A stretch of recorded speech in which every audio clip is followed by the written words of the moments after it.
No! No! No! No! There we go.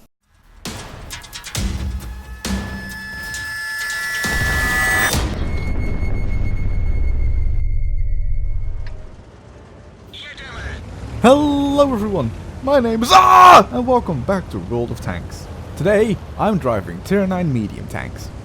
That's it, that's all the video is. Goodbye. Fine, I'll talk about random stuff and things that might or might not be related to pancakes. Anyways, this game was recorded during the 9.14 patch, the patch that came out on Thursday last week, with the new sounds and physics.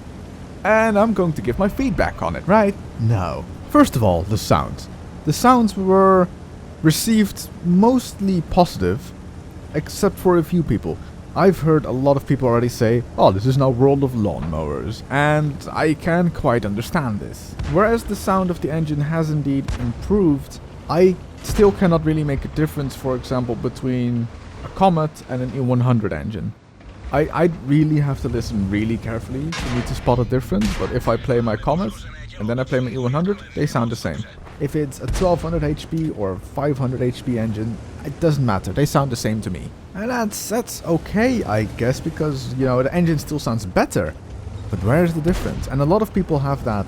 They all sound like lawnmowers, and the new gun sounds, a lot of people think they sound alike as well. If you fire a 122mm, or maybe a 105, or a 128, or even the Jaeger fires its gun, a lot of people think they sound the same. Well, yes and no. The Jaeger gun is definitely more bassy and reverberates a lot more. I think a lot of people don't like the fact that if you're in the tank, you sort of hear more of a instead of the actual explosion, because how could you hear the explosion? Everything is sealed off when you fire the gun. If the gun isn't sealed off in the tank, you die. I think this all comes down to the fact that people simply do not like change. If something changes, they have to get used to it, and why do that if you got used to the previous setup? Or whatever it is. And that's fine, because that makes life easier. But what if someone comes in, changes stuff, you don't like it at the beginning, but you get used to it because it works better or it sounds better? Eventually you will get used to it and there's no way going back unless someone releases a mod with the 9.13 sounds, which is fine, okay, great. Go for it, download it if you want. But after a bit of yes, no, maybe so, I do like the new sounds. I've gotten used to them already, and I like the gun sounds. Maybe they are not great, but I don't really pay attention to them anyway. But it's more the environment sound that I like a lot as well. It used to be very, very quiet in World of Tanks. If someone fired like a quarter away from the map, you would barely hear it. Now it's sort of like comes past you. I love it. It's great. It's good. Never more. And then there are the physics changes. Now those are subtle, but also noticeable. And I mean by that is, you know, when you drove along a straight line and you want to, you know, go a bit to the right, but your tank was like, no, well, like 20 degrees to the right, and then you sort of zigzagged your way to your place instead of a straight line. Now that's not possible because the motions are sort of smoothened out, so you make the smallest corrections instead of just full lol turns. I'll draw it out. Like this. And tank flipping and handbrakes. Now the handbrakes was something that I was slightly worried about, because imagine going along an IS-3 and suddenly he just turns full 180 and his frontal armor is to you. It's like, why is that a thing? But that doesn't happen. Wargaming has made it so that heavy tanks that are not going that fast cannot do it unless they're on the downslope, because your tank is actually braking as well. As long as your tank is braking, the other tracks can't slide. If that makes sense to a certain degree. It only works for really fast medium tanks like the Cromwell and light tanks. And boy is it fun in the light tank. In the Enemy at the Gates video, I talked about how I thought like the sliding, the handbraking, turning thing would quickly become boring, and I still think that would happen, but I didn't think it would be that useful in light tanks. Well, I kind of did, but didn't really at the same time. But I was worried it would work in medium tanks, a lot of them, but it doesn't really, and heavy tanks, but it doesn't, and that's pretty good. Now, it will still get boring, and it will still be part of the game, but I don't see it happening that often anymore, because it isn't that big of a game changer at all. Yay, whoa, I turned my light tank 180, what now? I'm still a light tank, you can still pen me. For example, in this video clip here in the RU251, no! I am being chased by a Korean pattern, so what can I do? I can turn 180 degrees immediately and show my frontal armor to him, but I'm on RE251, so what does it matter? Well, I can still put a shot into him and have the chance of bouncing a shot from himself. And then I kill him, because lol. And that is only really useful in a few tanks. Not the RE251, because your armor is still paper. Think more of the maybe WZ132, T54 lightweight, and the ELC AMX. Oh, the ELC AMX has now changed completely. Instead of making a huge ass turn, which you have to, you just press your spacebar, turn 180 and YOLO a shot into his front. And then you can drive past him because he has to suddenly turn his tank as well. And if he's a heavy tank, haha, there's no chance of that at all. But there's a difference. It doesn't work in artillery. Imagine if a bird could do that. And it doesn't work in a TD. Imagine if an E25 could do that. Oh wait, it can, because it's totally balanced on wargaming messed up. In its current iteration at least. Right now the E25 can do handbrake turns. I don't know if this will get patched, I hope so, because the E25 is not balanced ever. And on top of that, patch 9.14 brought back one or two things. One of them is the crit bell. And the crit bell is if you hit a tank and it maybe damages its ammo rack or track or maybe kills a crew member, you get a pring sound. That sound is the sound of nostalgia for me. That sound was in the game when I started playing back in patch 6 point something. I have not heard that sound in the longest of time. That sound they sort of took out of the game without really announcing it, or I didn't really pay attention to the patch notes. And I missed it. It was something that that was just the memory of World of Tanks for me. Everyone has like a memory of their first few games. I remember my first game was on Malonovka in my little tractor. And the enemies were all invisible.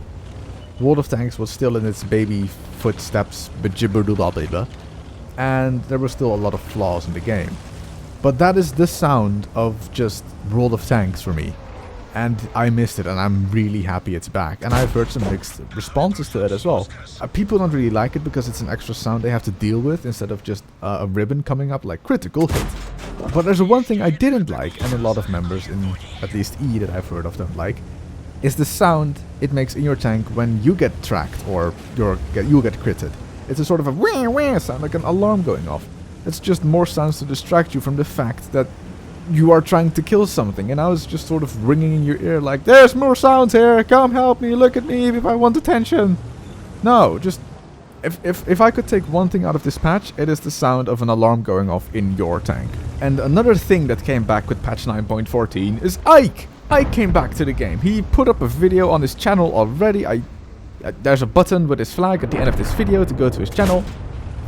It shows the physics as it is. It's just, I haven't laughed so hard at just 10 seconds of video. His video is 1 minute long, and there's 10 seconds of that. I laughed for 50 minutes straight. I had tears in my eyes.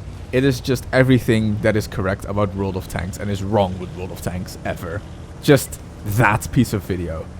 I have put up about 27 videos now, and in those 27 videos I always want to achieve that you are having a good time, smile or laugh. And then Ike comes along, smashes my face into the ground and is like, I am the king of laughter, I am the one that makes the jokes. And he is completely right. He has just the mind to make you laugh.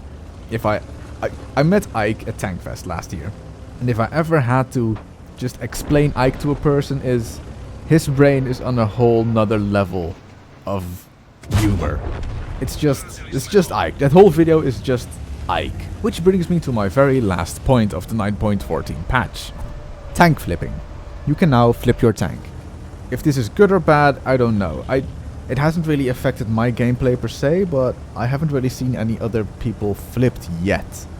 I flipped my tank once, and that was when I was testing my mods. I'll tell you the story.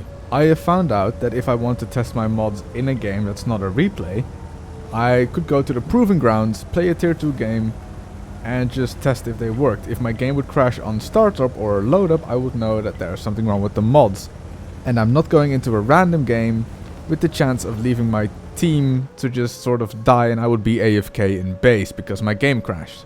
So I would go into a proving ground game and test if my game would actually load up first, and then if the match would load up. Now this all works. So I tested a few mods that I maybe want to test for a mod spotlight and see if they worked already. And they all worked, so I tested a few other mods.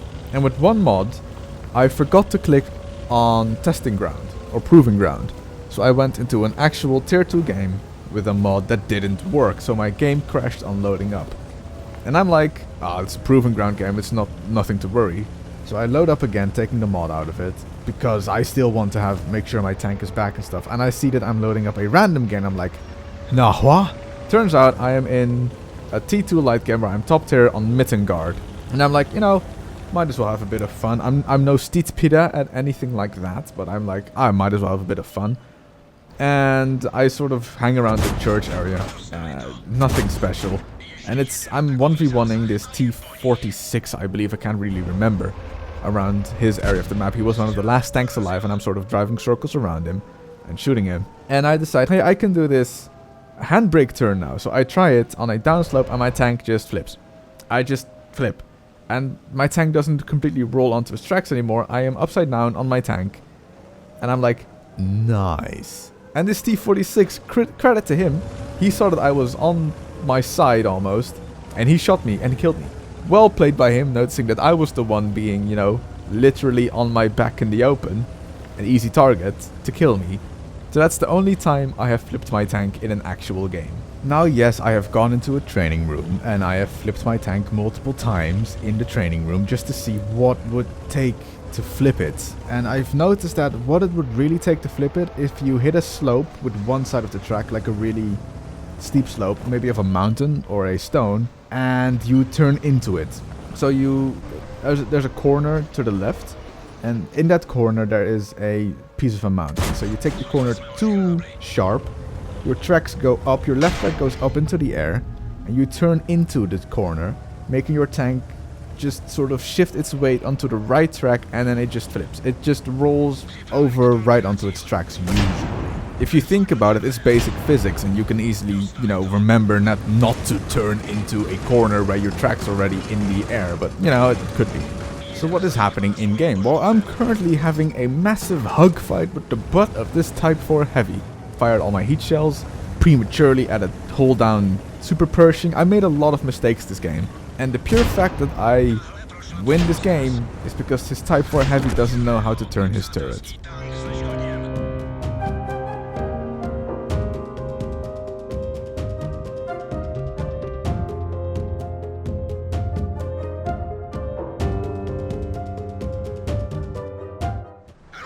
Now for my next game, you will see me play the other tier 9 medium autoloader that is not the T54E1, but instead is the Lorraine 40T, a tank that is basically the same as the IS-8. It is a tier 9 you have to get past to get to the great tier 10 that everyone really wants. IS-8 was never seen as a great tank, and the Lorraine is the same. Actually, a lot of people hate the Lorraine because of its size, its low penetration, and the fact it takes 2.7 seconds to fire a shell in your autoloading gun. Compared to the 1.8 seconds on the Skoda T50, this tank is bad. There is no other way of saying it. The Skoda T50 has everything better than the Lorraine 40T, except for its clip size. The Lorraine gets 6 shots, the Skoda T50 gets 3 shots, and that's where it ends. Skoda T50 is faster. I don't know if it had more armor, but that doesn't really matter because they both low armored. I think it's a bit smaller than the Lorraine 40T. It reloads faster, but there's one similarity between the two, and they're both support tanks. Because they're autoloaders, you have to be a second line sniper, which is much better in the Skoda T50 because it's more accurate and you fire your shells faster. So why play the Lorraine? Because of the Batchat.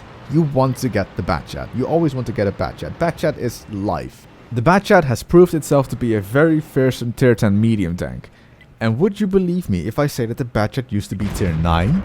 Yeah, before the ELC AMX was added, the Batchat was actually a tier 9 tank. The Lorraine was tier 8. And I should have played the Lorraine when it was tier 8 because it was just better at tier 8.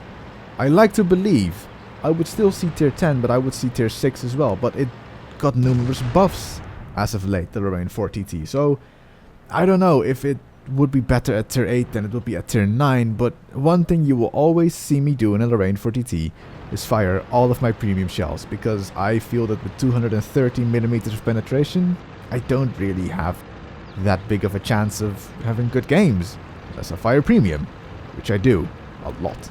And then there's the next problem with the Lorraine 40T. It's reload time. It takes about 40 seconds to reload its clip. So in those, or before those 40 seconds happen, you have to decide, am I going to load premium or not? You have to see what tanks you're going to meet, and that is difficult. You have to prematurely know what tanks you're going to meet. Are they going to be heavies or other mediums or light tanks? If they're mediums or light tanks, load AP. Great choice. You don't need APCR. And that decision may or may not cost me a lot of games per se, because I loaded premium because I thought I was going to meet heavies when I saw only mediums and lights, and when I needed the premium I only had AP left and I couldn't penetrate them. And that's something that, again, in the Skoda T50 would be very easier. Because I only 20-second reload, I have much more time to just decide what I'm going to load. With the Lorraine 40T, you're not going to be all like, oh, hold on, I'm going to load a clip of APCR instead. Hold on for 40 seconds. 40 seconds is a lot for tanks. It is a lot. And in the Skoda T50, it's like, well, you know, I still have pretty good pen on my AP, but I want heat instead. I'll just be going for 20 seconds. I might distract them a bit. In the Lorraine 40T, you can't really distract them. Oh, yeah, before I continue, my Lorraine 40T is not completely upgraded in this replay. I don't have the top engine. And I want to know, do I have to get the top engine? Because it's only used on the Lorraine and it will cost me about 36,000 experience, which I would rather use on the Batchat instead. If I'm really honest, I don't really enjoy playing my Lorraine. It's a really boring way of playing. You sit in the back and take your shots, and I've had games where I had to be on the front line to actually win the game. Those games were not great, because then I would take a lot of shots and I'd still go back to being a second line sniper because I was low on health. So, unless I'm playing the Lorraine wrong, and please tell me if I do, I don't really enjoy playing it, and I don't want to waste too much free experience on getting the Batchat as well, because I have to unlock the gun on the Batchat. On another note, this channel is slowly closing in on 500 subscribers. Wow! That's not a huge number, like compared to, for example, I don't know, Jingles or something, but it's still amazing. I've had the idea of starting a YouTube channel for a long time, just because I really enjoy making videos, but I never expected to just grow to a certain point. I was like, I'll just throw videos on the internet and no one watches them. Yes! No, I'd like 500 of you guys have decided, or almost 500 have decided, you guys are semi-okay. I would enjoy watching a video every so often. And that's great, and I really like to thank you guys for it. And I would have to talk with M4 what we're going to do for 500 subscribers, because at least in my eyes that's a pretty big mile point, I'd say. Mile point? High point? What's the word? I forgot. I really forgot. I just blanked out there. You fill in the word for me. Involving the comment section, yay! Like that's a good thing, right? Involving the comment section. And here's a thing that happened to me today. I was on my way to work driving my bicycle, you know, as I do because I'm Dutch. And I drive around this corner next to a supermarket. And there's this woman talking with another woman, and her kid drives onto the road because she's not paying attention, and I clip his front wheel with my pedal, launching the kid off his ball. Not really launching, sort of, he falls over. And this mother, instead of going to pick up her kid and asking if he's okay, starts shouting at me for driving into her kid. He was on a bicycle, by the way. There's something wrong with today's society that mothers, instead of looking after their children, start screaming at the people that hurt them inadvertently. So I turn around, pick up the kid for her, and tell her, if you don't watch over your children, he's gonna die one day. And then who are you going to blame? Your kid, your bad parenting, or the car? And with that, I do not get my turp gun because Reese stole it. Poor Reese.